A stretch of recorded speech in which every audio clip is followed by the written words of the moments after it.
शराबी पति। एक प्यारे से गांव तारानगर में किरण और जगन नाम के दो पति पत्नी रहते थे। जगन एक नंबर का बेवड़ा व्यक्ति था। हर वक्त नशा किया करता था, जिससे किरण बहुत ज्यादा परेशान थी। जगन, पी ले ओ मेरे राजा, पी ले ओ मोरे जानी। अरे, जगन है मेरा नाम, रोज पीना है मेरा काम।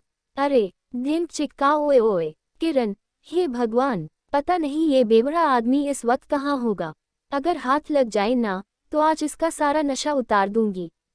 किरण, ए जी, आप यहाँ क्या कर रहे हैं? मैं आपको कब से ढूंढ रही हूँ। जगन, अरे भाग्यवान, तुझे दिखता नहीं क्या? मैं यहाँ नदी के किनारे मछलियाँ पकड़ रहा हूँ। किरण, अच्छा, तो अब आप मछुआरे बन गए। लेकिन आपने जो मछलियाँ पकड़ी हैं, वो सब कहाँ हैं?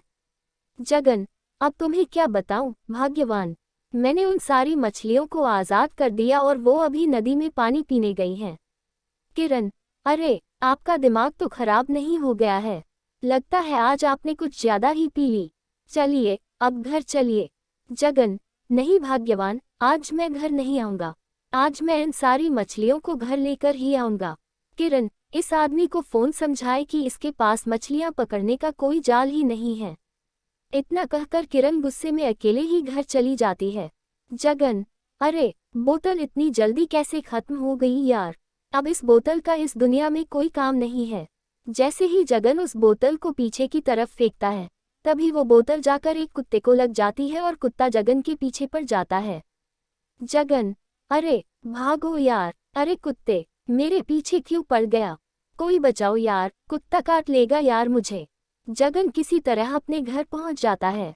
जगन, अरे भाग्यवान, मुझे बचा लो, नहीं तो ये कुत्ता मुझे काट लेगा। अरे, कोई बचाओ यार। किरण, कहाँ है कुत्ता? आप खामखा डर रहे हैं। यहाँ कोई कुत्ता नहीं है। जगन, बाप रे, आज तो मैं बाल बाल बच गया यार। अगर कहीं वो कुत्ता मुझे काट लेता, तो मुझे 14 इंजेक्शन लगाने पड़ते। किरण, ए जी, उठिए। देखिए तो, सूरज सर पर चढ़ाया है और आप हैं कि उठने का नाम ही नहीं ले रहे। जगन, अरे, क्या हुआ भाग्यवान, तुम मुझे सुबह सुबह मुर्गे की तरह क्यों जगा रही हो?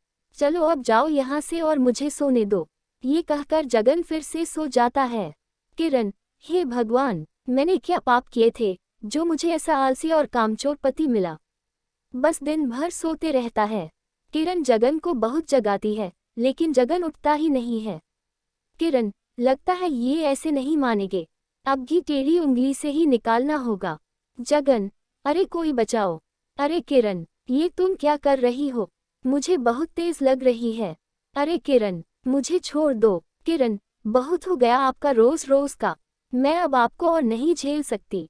काम धंधा कुछ करते नहीं हैं, जिससे हमें 2 वक्त का खाना नसीब हो जाए। अब जाए और कुछ कमा कर लाइए। और हाँ, पैसों के बिना इस घर में कदम मत रख देना। जगन, अरे भाग्यवान, तुम चिंता क्यों करती हो?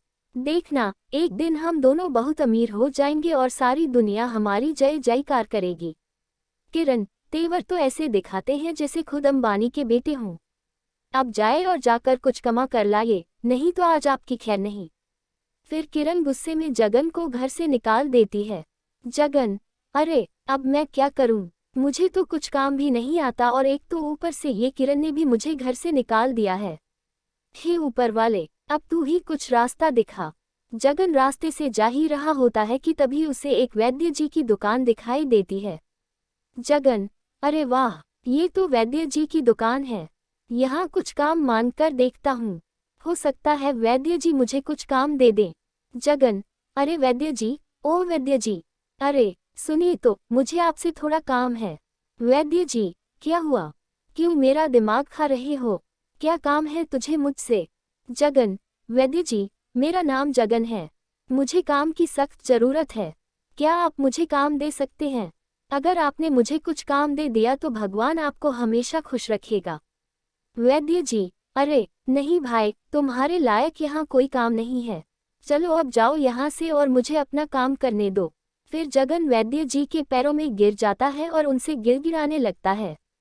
जगन, वैद्य जी, कुछ काम दे दीजिए, नहीं तो मेरी पत्नी मुझे घर में घुसने नहीं देगी। प्लीज वैद्य जी, मुझे कुछ काम दे दीजिए। वैद्य जी, अरे अरे, मेरे पैरों पर से उठो। हे भगवान, क्या मुसीबत गले पड़ गई। अगर इसको काम नहीं दिया तो ये आज यहाँ से जाने वाला नहीं है। जगन, वैद्य जी, आज आपने मुझे कुछ काम नहीं दिया तो मैं आपके पैरों को छोड़ूंगा नहीं और यहीं बैठा रहूंगा। वैद्य जी, अरे उठो भाई, मैं तुम्हें काम देने के लिए तैयार हूँ। बस तुम कुछ गड़बड़ मत कर देना, नहीं तो आफत हो जाएगी। फिर वैद्य जी जगन को सब कुछ समझाने लगते हैं। वैद्य जी, देखो जगन, अभी कुछ देर बाद पवन और सुरेश नाम के दो व्यक्ति दवाई लेने आएंगे। तो तुम्हें सुरेश को लाल दवाई और पवन को नीले रंग की दवाई देनी है। और हाँ, याद रखना कुछ गड़बड़ नहीं होनी चाहिए, नहीं तो तुम्हें काम से निकाल दूंगा। जगन, अरे वैद्य जी, आप चिंता मत कीजिए, कोई गड़बड़ नहीं होगी। वैसे आप जा कहाँ रहे हैं? वैद्य जी, मुझे बहुत भूख लगी है, मैं घर पर खाना खाने जा रहा हूँ। कुछ घंटों बाद वापस आ जाऊंगा। ये कहकर वैद्य जी अपने घर पर खाना खाने के लिए चले जाते हैं और जगन दुकान को संभालने लगता है। जगन, किरण बहुत कहती है ना मुझसे कि मैं कभी कोई काम नहीं कर सकता। आज मैं उसको दिखा दूंगा कि जगन क्या चीज है। कुछ देर बाद पवन और सुरेश नाम के दो व्यक्ति दुकान पर आते हैं। सुरेश, अरे भाई, तुम कौन हो? हमने तो तुम्हें इस दुकान पर पहले कभी नहीं देखा। और वैद्य जी कहाँ हैं? जगन, मेरा नाम जगन है और मैं इसी दुकान पर काम करता हूँ। वैद्य जी अभी घर पर खाना खाने गए हैं। सुरेश, अरे भाई, मेरा नाम सुरेश है और मुझे कई दिनों से दस्त लगे हुए हैं। क्या वैद्य जी दस्त की वो दवाई ले आए? जगन, ओह अच्छा, तो तुम दोनों का नाम ही पवन और सुरेश है। वैद्य जी ने मुझे तुम दोनों के बारे में बताया था और कहा था कि वो दवाई तुम्हें दे दूं। पवन, हाँ भाई, जल्दी से हमें वो दवाई दे दो, मेरा भी बहुत तेज पेट दुख रहा है। जगन, अरे मैं तो भूल ही गया कि वैद्य जी ने लाल दवाई किसे देने के लिए कहा था और नीली दवाई किसे। सुरेश, अरे भाई, जल्दी दवाई दे दो, हमें देर हो रही है। जगन, हाँ हाँ, 1 मिनट रुको, अभी देता हूँ। फिर जगन गलती से सुरेश को लाल की जगह नीली दवाई दे देता है और पवन को नीली की जगह लाल दवाई दे देता है। वो दोनों जगन को पैसे देकर दवाई लेकर वहां से चले जाते हैं। वैद्य जी, अरे ओ जगन, क्या सुरेश और पवन यहाँ दवाई लेने आए थे? जगन, हाँ, मैंने उन्हें वो दवाई दे दी, ये लीजिए उन दवाइयों के पैसे। वैद्य जी, अरे वाह, मुझे ऐसा लगता है कि तू जल्द ही मेरी तरह एक सच्चा और अच्छा वैद्य बन जाएगा। जगन, हाँ वैद्य जी, आप देखना, मैं जल्दी ही सारा काम सीख लूंगा। सुरेश, अरे वैद्य जी, आपने हमें कौन सी दवाई दे दी? इससे तो दस्त बंद होने की जगह और बढ़ गए। पवन, और मेरा तो केवल पेट ही दुख रहा था, अब तो उल्टी और दस्त दोनों चालू हो गए। पवन और सुरेश की बात सुनकर वैद्य जी को बहुत ज्यादा डर लगता है और फिर वो डरते हुए जगन से कहते हैं, वैद्य जी, क्यों रे जगन, तूने इनको कौन सी कलर की दवाई दी थी? मैंने तुझे कहा था ना कि सुरेश को लाल दवाई और पवन को नीली दवाई देनी है। जगन, मुझे माफ कर दीजिए, मैंने गलती से इनको गलत दवाई दे दी। कृपया करके मुझे माफ कर दीजिए, मुझसे बहुत बड़ी गलती हो गई। वैद्य जी, तूने इतनी बड़ी गलती कर दी और तू कहता है कि मैं तुझे माफ कर दूं। रुक, तुझे अभी बताता हूँ। जगन, अरे कोई बचाओ नहीं तो ये वैद्य आज मुझे छोड़ेगा नहीं। अरे पवन और सुरेश, मुझे पिटने से बचाओ भाई। पवन, अबे सालिक, तूने हमारे दस्त लगवा दिए हैं और तू कहता है कि हम तुझे बचा लें। तुझे तो सूली पर लटका देना चाहिए। सुरेश, अरे वैद्य जी, इसको इतना मारो कि इसकी सारी अक्ल ठिकाने आ जाए। हाँ, और ये भूल कर भी अभी ऐसा काम ना करे, मारो साले को। जगन, अरे वैद्य जी, मुझे छोड़ दो, प्लीज मुझे जाने दो। और फिर जगन वहां से भाग जाता है। जगन, आज तो मैं बाल बाल बचा, नहीं तो वो वैद्य आज मेरी चटनी बना देता। आदमी, अरे भाई, जरा हटना, मुझे इस पेड़ पर चढ़ना है। जगन, अरे भाई, पेड़ पर तो मैं तुम्हें चढ़ जाने दूंगा, लेकिन तुम पेड़ पर चढ़कर करोगे क्या? आदमी, अरे, तुम्हें इस पेड़ पर लगा इतना बड़ा मधुमक्खी का छत्ता नहीं दिख रहा है क्या? बस मुझे इसी छत्ते को तोड़ना है। जगन, तो तुम इस छत्ते का अचार डालोगे क्या? अगर तुम्हें कहीं मधुमक्खियों ने काट लिया तो तुम्हें मोटू राम बना देंगी काट काट के। आदमी, अरे नहीं भाई, इस छत्ते में मधुमक्खियां नहीं हैं, मैंने कल ही सारी मधुमक्खियों को भगा दिया था और आज मैं इसका शहद लेने आया हूँ। जगन, अच्छा भाई, ये बताओ कि तुम इस शहद का करोगे क्या? आदमी, इस शहद को मैं बाजार में बेचूंगा। इससे मुझे बहुत अच्छे पैसे मिलेंगे और मेरे घर का खर्च आराम से चल जाएगा। जगन, अरे वाह, ये तो एकदम लल्लन टॉप आइडिया है। मैं भी मधुमक्खी के छत्ते में हाथ डालकर बहुत सारा शहद निकालकर उसे बाजार में भेज दूंगा। जगन हर ऐसे जगह पेड़ को ढूंढने लगता है जिस पर मधुमक्खी का छत्ता लगा हो और कुछ देर बाद उसे एक पेड़ दिखाई देता है। जगन, अरे वाह, इस पेड़ पर कितना बड़ा मधुमक्खी का छत्ता लगा है। अगर मैंने इस छत्ते में से शहद निकाल दिया ना, तो मेरी भी अच्छी कमाई हो जाएगी। जैसे ही जगन छत्ते को तोड़ने के लिए उस पेड़ पर चढ़ता है, तभी उसके पास बहुत सारी मधुमक्खियां आ जाती हैं।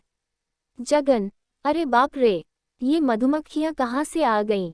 अरे कोई मुझे इन मधुमक्खियों से बचाओ। अरे आए, मेरी तो कमर ही टूट गई। हाँ, काट लिया। अरे मम्मी रे, पापा रे, मामा रे, फूफा रे, कोई तो बचाओ रे। जगन को कई सारी मधुमक्खियां काट लेती हैं और जगन भागते भागते अपने घर पहुंच जाता है। जगन, अरे किरण, जल्दी से दरवाजा और खिड़कियां बंद करो, नहीं तो आज कयामत आ जाएगी। किरण, अरे क्या हुआ जी, आप इतने घबराए हुए क्यों हैं और आप मुझे दरवाजे और खिड़कियां बंद करने के लिए क्यों कह रहे हैं? जगन, अरे पहले बंद तो करो, मैं तुम्हें सब बताता हूँ। किरण दरवाजा और खिड़कियां बंद कर देती है। किरण, लो अब तो मैंने दरवाजे और खिड़कियां भी बंद कर दी। अब बताए, आखिर क्या बात है? फिर जगन ने किरण को मधुमक्खी के छत्ते वाली सारी बात बताई। किरण, ए जी, आपको ये भी पता नहीं चला कि उस छत्ते में बहुत सारी मधुमक्खियां हैं? जगन, यहाँ उन मधुमक्खियों ने मेरा काट काट कर तेल निकाल दिया और तुम्हें हंसी आ रही है। किरण, अरे हंसू नहीं तो और क्या करूं? आप काम ही ऐसा करके आए हैं जिसे सुनकर मेरी हंसी ही बंद नहीं हो रही। जगन और किरण आपस में बात कर ही रहे होते हैं कि तभी तेज हवाएं चलने लगती हैं और घर की खिड़कियां और दरवाजे खुल जाते हैं और सारी मधुमक्खियां घर के अंदर घुस जाती हैं। जगन, अरे किरण भागो, ये मधुमक्खियां तो फिर आ गईं। लगता है आज ये हमारा पीछा नहीं छोड़ने वाली। किरण, ए जी, आप भी ना किस मुसीबत को घर ले आए। अब ये मधुमक्खी हमें छोड़ेगी नहीं। जगन, अरे कोई बचाओ, नहीं तो मधुमक्खियां हमें छोड़ेंगी नहीं। किरण, हे भगवान, कैसा पति दिया है तूने मुझे, इनसे एक काम तो ढंग से होता नहीं। अरे कोई हमें इन मधुमक्खियों से बचाओ। दोस्तों, ये मॉरल स्टोरी आपको कैसी लगी, नीचे कमेंट में हमें जरूर बताइएगा। कहानी को पूरा पढ़ने के लिए शुक्रिया।